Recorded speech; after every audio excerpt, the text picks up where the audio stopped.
Hey guys, welcome back to Lakeview Car Channel. Today we're going to dig into the Z a little bit more, fix some of the little problems it has so I can actually drive it. We don't have a timing belt yet, we don't have a new radiator or anything like that yet, but I still can't sit in the car because the seat's pushed too far forward.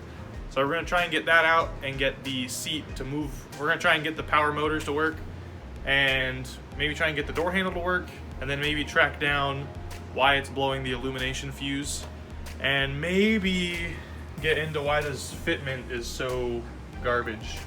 So stay tuned. Here we go.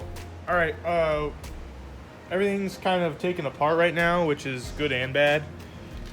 Good because there's less stuff to take apart, but bad because now I need to move all this stuff that I have taken apart. So I know where all these go, okay? Don't act, yeah, it's fine. It's fine. All right, so I'm being not very careful with all this stuff because we can order a lot of these screws and little screw caps and stuff like that from this cool website called nissanparts.cc. It's basically just a website to buy OEM Nissan parts. So it's not even for old stuff, it's for anything Nissan. And they still carry a decent amount of parts for these 90s cars. So especially stuff like screws and bolts and things. They even still have, like, pretty sure they've got like a light switch that goes right here. You can still buy those brand new, like OEM. You can still buy that center trim panel where the shifter goes. If mine was bad, I could totally buy a new one.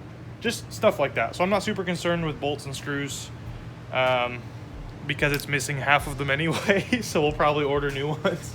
Okay, so this seat, as far forward as it is, it's far enough back that it's hard to get that back bolt out in that corner. So once we get that out, the rest of them will be easy, and then we can pull the seat out and troubleshoot the wiring and see what's going on there. So we're gonna roll with that. Okay, conveniently this nut is loose. Don't know if that's a good thing or if it's a bad thing, because that would not be bad, or that would not be good if I were driving. However, it's a good thing in this case because don't have to sit here for 20 minutes trying to get a wrench in there. That's two that I've got loose now. You know, it kind of smells like gas in here. Yeah, it does. Yeah, it doesn't help that this cover is wide open, you know. The fuel pump? For the gas tank. Oh. We've been told it has a new fuel pump, new injectors, new fuel pressure regulator, stuff like that, because the thing's running rich. So we're hoping it's like a tuning thing / timing belt is wore out / lots of vacuum leaks / all sorts of stuff. Who knows? We changed our mind. Instead of fixing the crummy solder joints in the engine bay, we're just gonna buy a whole new harness. So we can rule out the engine harness as part of the problem. They're like $650 on Wiring Specialties, which honestly, I feel like that's pretty good for a completely new OEM harness. Yeah, I mean, I feel like 30 years is a pretty good service life for something made of mostly plastic, you know? Hopefully we can figure out what's going on with this power seat. I'm hoping the switch is just kind of wore out and we can maybe clean it up or something. All these seat bolts are pretty loose, so that's maybe lovely. They were trying to fix it and then they just gave up on it. And I said, when I sell the car, the next owner will just have to deal with that problem. Well, it seems like the last guy didn't really do any work. He just had it and drove it a little bit. Seems like it was the guy before him that did all the crummy work. So, all right, we got our last bolt out. So with any luck, the seat is free. So good thing we got T-tops, so we can take it out the top pretty easy. I'm gonna check for any connectors down there, and then we should be able to just yank it out. Let's see. Pull from the back. I got it. Ooh, baby. Okay. Let's see. So I noticed, I don't know what's up with that, but that's not good. Wonder. Oh yeah, look at that. Forward and back. Yeah, this thing rotates and spins it forward and back. So yeah, I'm gonna make sure it's lined up, and then I guess we'll just kind of poke it back in. Ooh, we gotta do some other work first. There's like a mouse nest going down in there. Yeah, I don't even know, dude. Definitely a mouse. Oh shit, I didn't even see that. Yeah, that's possible animal living space right there. All sorts of shit going on up here. You know what? I wonder if they chewed up some of the wires and that's why it doesn't work. Ooh. Oh, a razor blade. Look at that. Whoa, fell out of my seat. Nice. Lovely. Hey, it's the little thing. Oh, look, there's a bolt down here. Convenient. Might go there. No. Okay, so we will get back to you when we have something to update. Okay, so we're already finding some interesting stuff. So, one, obviously, we already showed you this little drive cable, which makes this side move, which makes you think when it's plugged in, this motor moves the seat rails. Okay, makes sense. This plug goes to here, which in turn goes to this motor. And these red and white wires follow this harness down to the switch, and they indeed go to the switch that's broken. But if you listen, there's something broken in there anyhow, so we might take this apart just to see what's going on. Might be the reason that I can't get this to move, or it might just be some loose part hanging out. And we also found this animal's nest. Oh underneath yeah, the seat. found a mouse nest or something hanging out under there, all tucked up under was. these motors. So let's get this motor off and see if we can just bench test it with 12 volts and see if it works. Looks like I was right. This plug is strictly for this motor, so Yeah, wire strippers too, man. yeah, it's all right. We are professionals. Quick and dirty.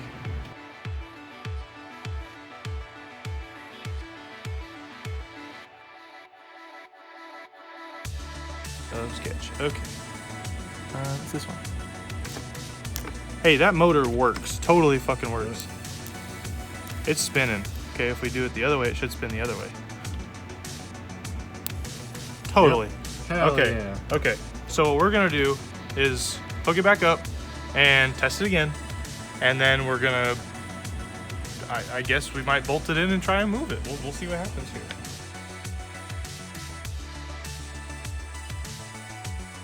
So this should move the seat rails forward and backward.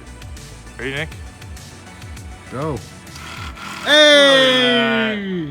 Okay, so our motor's not broken. It's just a wiring problem. Yeah, that's awesome. Wow, that's crazy. That's sensor. Yeah, it does. Let's roll it back quite a bit so we can get it in the car easier. I'm gonna roll it back so we can get to those back nuts easier. Nice. I say that works pretty good. I guess now we just gotta figure out why we couldn't do that in the car. We had like jumper wires and we couldn't get anything to move except there's one of these guys, but it wasn't doing anything. It was just bzzz. So I don't know. We'll look into it.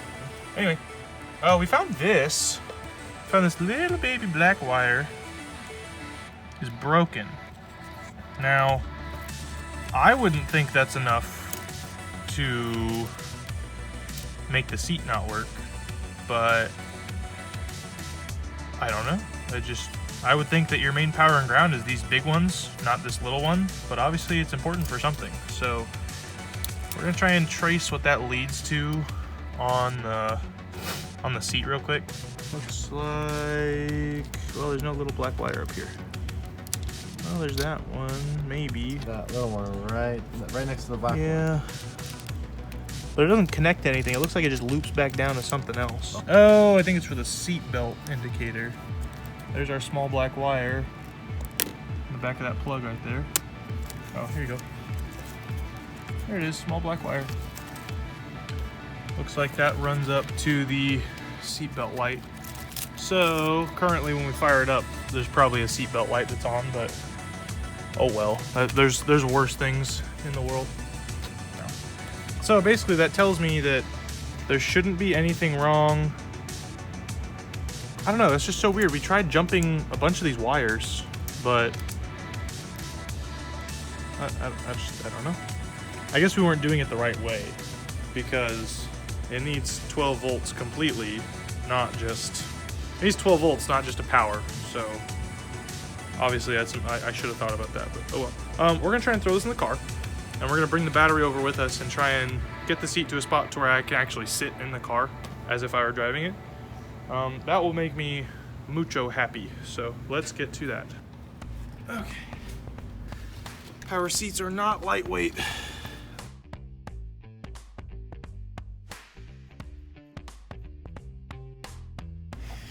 Okay, now I'm gonna go grab that battery. There we go. Look at that. Meant to be. But it looks to be further back than it was before.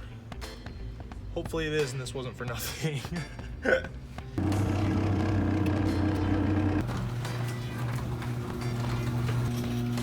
Hi. All right, so I fit a little better in here, but I think we jumped some more wires and we couldn't get anything else to move. So the seat is kind of borked unless I want to get some new motors.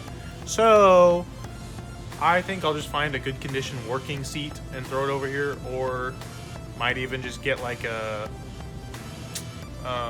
manual seat. Because honestly, like, yes, this is supposed to be like a luxury sports car, but honestly, I'm totally fine with like a manual driver's seat. I mean, that's, I'm gonna touch it once. There's not gonna be someone else driving this thing all the time. So we are now going to jump into the wiring to figure out why. Thank you for the wonderful demonstration, Bucci. We're gonna jump into the wiring and figure out why that illumination circuit fuse is blown. I'm hoping it's something as simple as like the last guy chopped out the turn signals to put in these JDM turn signals, and he just left the wires dangling in there because I think, are you just popping that boy out? Yeah, I'm gonna look at it. Yeah. So like the other wires are just kind of dangling around in there, and those come on every time you turn the headlights on. So if you were driving around and your headlights are on and one of those wires bounced, grounded, you could totally blow that fuse. So I think we're gonna start there, check there's a tail light sensor, see if any of your bulbs are burnt out. We're gonna check that. And we will slowly make our way through this, and we will update you as we go because this is very boring. So stay tuned. I brought tools. Okay, hi boys and girls. So there's lots of weird wiring stuff going on here. We found the wires that go to the clutch switch, you know, the switch that you have to push so that you can start the car, meaning you have to push the clutch in to start the car, right? Like, good feature. They had spliced them into some random, there was one wire going all the way out to the engine bay that went to a plug that was by the radiator. So I don't know what that's about, because the stock stuff is here, and also there's two wires coming out of the clutch switch. There's a brown and a black, and there was conveniently a brown and a black wire just chilling, hanging out under here. Somebody snipped it. So I undid the wires that they had randomly run to crap, and then I hooked them back up where they're supposed to go. But now there's some of these big main, I don't know if you can see this, but some of these big main power wires that go to the switch assembly, like the key switch, the ignition switch, you know, important stuff, they've been hacked and spliced and all sorts of random stuff. So we're fixing that too. Stay tuned. Well, excuse me, YouTube, while I shove my face with food. We've been at this for a little while. We thought we found something, when really we forgot to unplug the license plate bulbs. So we're gonna test again, but we're taking a quick break for food, clear our mind a bit, make sure we're thinking through this the right way. But we were getting a short to ground when we had the headlight switch unplugged. Like, we had it unplugged, I was testing through the connector that goes to it. We had things grounded that shouldn't be grounded, and I think it was because of the tail light bulbs, or not tail light, license plate bulbs. Because if a license plate bulb, well, if a bulb is good, there's a coil of wire that runs through it, so you can still test through the bulb to ground, because most bulbs are going to be grounded all the time on one side. So we're still going. Small victories here and there. Minuscule. Yes, very. We've basically isolated, I don't know if we said this already. Back of the car, not the problem. There's no short in the back of the car. Front of the car, like engine bay, most likely not the problem. I'm starting to isolate it. I'm thinking it's in the, like, under the dash somewhere. However, I was digging around. Nick, why don't you swing around here for a second? This is real interesting. Don't look at the surprise down low just yet. But look at right here. This is my like heater core box and stuff, right? This is loose. Check that out. Check all that goodness out. Mmm. Oh yeah. Yummy. Okay. We're gonna clean that out at some point. I'm gonna forget about it for now. But then we found this Bucci. Please present the JDM plywood that we found in the bottom of my car. OEM, baby. This is factory From Japan. from Nissan. So they put this over the ECU and whatnot. Wow, the car really looks like a mess. Which Half of I it's disassembled. also found out that is Just vibing. just hanging, bro. I don't know where this goes. Probably somewhere. Probably somewhere important, but Maybe. it doesn't have the wire we're looking for, so I'm gonna forget about it. Control. Yeah, so not a whole lot of progress yet. So we'll keep trucking, I guess. Just to give you guys like a real idea of how long this kind of stuff takes. We've been at this for like 2-3 hours. Yeah. And we still haven't found the fault. So, and that may sound like, oh yeah, you guys got a lot of content. This is the most work we did. In terms of tearing things apart, this is we pulled the bumper off. Just to make sure we could see where the wires are going. Wiring is not difficult if you understand the theory, but man, is it boring as heck to watch. Ladies and gents, as a last-ditch effort, I started unplugging random boxes, right? We found this little white, I don't even know what this is. It's some sort of lighting control box, I'm sure. It's probably, you know what it probably is? It's probably the timer for when you shut the door and it like makes the, whatever, it doesn't matter. Okay, so our problem was that this green, this goes to the headlight switch. This green with a red stripe runs to all the clearance markers. So like turn signals, running lights, everything, right? I still can't believe this. We isolated the whole back circuit. Nothing wrong there. We might double check it now that we found this problem, but as far as we know, there's nothing wrong back there. We checked through the engine bay, didn't find anything like under the fenders, and I can very easily just probe this, and that'll give me a solid reading on here. See, look, it's steady 82.4, and I can move it around a little bit. Doesn't hurt. Now, here's what's interesting. Yeah, so you see that? So it says overload, which means there's too much resistance for it to measure, which means it's not shorting now. And as he flexes it around, it goes back up and down. So clearly there is some sort of chafe. Somehow the insulation is worn through on one of the wires in that bundle. So we're gonna chop that back real quick, and we're gonna see what's going on. We're gonna run some tape or re-butt connect, splice, something. That has got to be our issue. If that's the case, Bucci, let me, you know what? Just for the hell of it. You know what? Let's fix it first, and then we'll test all the other lights, make sure that we aren't still grounding it out. All right, so things are more tore apart than they were. I'm gonna grab the camera from Nick here and show you guys what's going on. So, we ripped all this tape off of this whole harness. Didn't find anything wrong with it like we thought we would. I started getting in here at the fuse box. Goodness, this is hard. You'll notice lots of things unplugged. We were trying to isolate where this short is at. So I started jiggling this, I can't figure it out. So I started unplugging things. And there's a little black connector way up under here. It's this guy right here. Worst thing on the planet to unplug. Goes right there.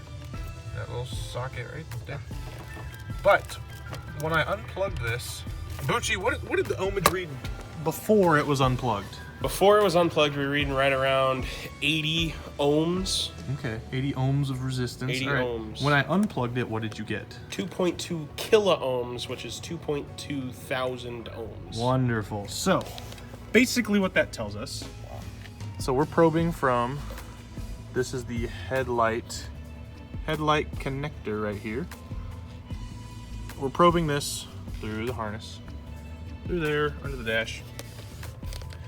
And basically this black connector I pointed out, oops, sorry guys, that black connector right there, that is what I'm assuming sends power forward through the fender or into the door somehow.